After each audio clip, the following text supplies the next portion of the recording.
La casa de Asterión, Jorge Luis Borges. Y la reina dio a luz un hijo que se llamó Asterión. Sé que me acusan de soberbia, y tal vez de misantropía, y tal vez de locura. Tales acusaciones, que yo castigaré a su debido tiempo, son irrisorias.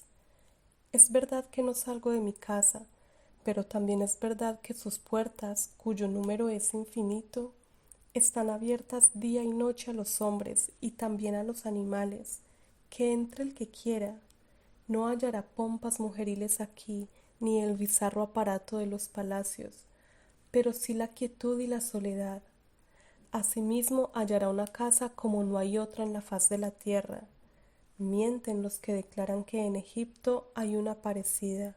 Hasta mis detractores admiten que no hay un solo mueble en la casa.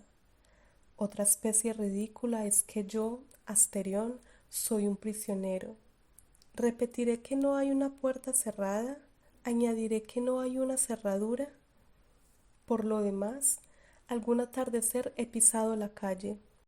Si antes de la noche volví, lo hice por el temor que me infundieron las caras de la plebe, caras descoloridas y aplanadas como la mano abierta. Ya se había puesto el sol, pero el desvalido llanto de un niño y las toscas plegarias de la Grey dijeron que me habían reconocido. La gente oraba, huía, se prosternaba, unos se encaramaban al estilóbato del templo de las hachas, otros juntaban piedras. Alguno, creo, se ocultó bajo el mar.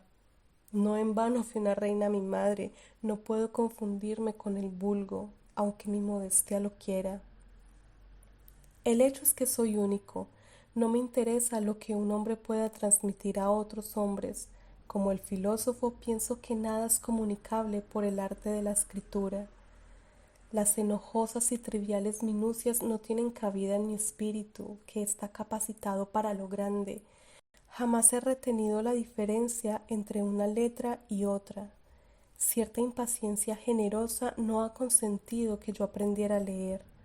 A veces lo deploro porque las noches y los días son largos. Claro que no me faltan distracciones.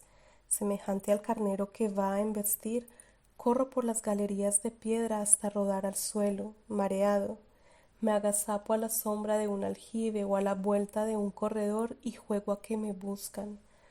Hay azoteas desde las que me dejo caer hasta ensangrentarme. A cualquier hora puedo jugar a estar dormido, con los ojos cerrados y la respiración poderosa. A veces me duermo realmente, a veces ha cambiado el color del día cuando he abierto los ojos. Pero de tantos juegos, el que prefiero es el del otro Asterión. Finjo que viene a visitarme y que yo le muestro la casa. Con grandes reverencias le digo: ahora volvemos a la encrucijada anterior, o ahora desembocamos en otro patio, o bien decía yo que te gustaría la canaleta, o ahora verás una cisterna que se llenó de arena, o ya verás cómo el sótano se bifurca. A veces me equivoco y nos reímos buenamente los dos. No solo he imaginado esos juegos, también he meditado sobre la casa. Todas las partes de la casa están muchas veces. Cualquier lugar es otro lugar. No hay un aljibe, un patio, un abrevadero, un pesebre. Son 14, son infinitos los pesebres, abrevaderos, patios, aljibes. La casa es del tamaño del mundo, mejor dicho, es el mundo.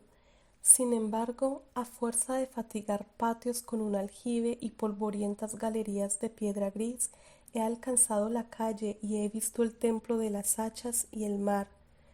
Eso no lo entendí hasta que una visión de la noche me reveló que también son 14, son infinitos los mares y los templos. Todo está muchas veces, 14 veces, pero dos cosas hay en el mundo que parecen estar una sola vez. Arriba el intrincado sol, abajo Asterión. Quizá yo he creado las estrellas y el sol y la enorme casa, pero ya no me acuerdo. Cada 9 años entran en la casa 9 hombres para que yo los libere de todo mal. Oigo sus pasos o su voz en el fondo de las galerías de piedra y corro alegremente a buscarlos. La ceremonia dura pocos minutos. Uno tras otro caen sin que yo me ensangriente las manos.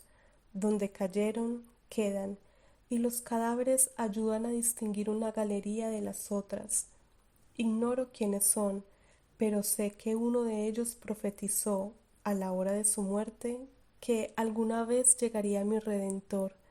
Desde entonces no me duele la soledad, porque sé que vive mi Redentor, y al fin se levantará sobre el polvo. Si mi oído alcanzara todos los rumores del mundo, yo percibiría sus pasos. Ojalá me lleve a un lugar con menos galerías y menos puertas. ¿Cómo será mi Redentor? Me pregunto. ¿Será un toro o un hombre? ¿Será tal vez un toro con cara de hombre? ¿O será como yo? El sol de la mañana reverberó en la espada de bronce. Ya no quedaba ni un vestigio de sangre. ¿Lo creerás, Ariadna? Dijo Teseo. El Minotauro apenas se defendió.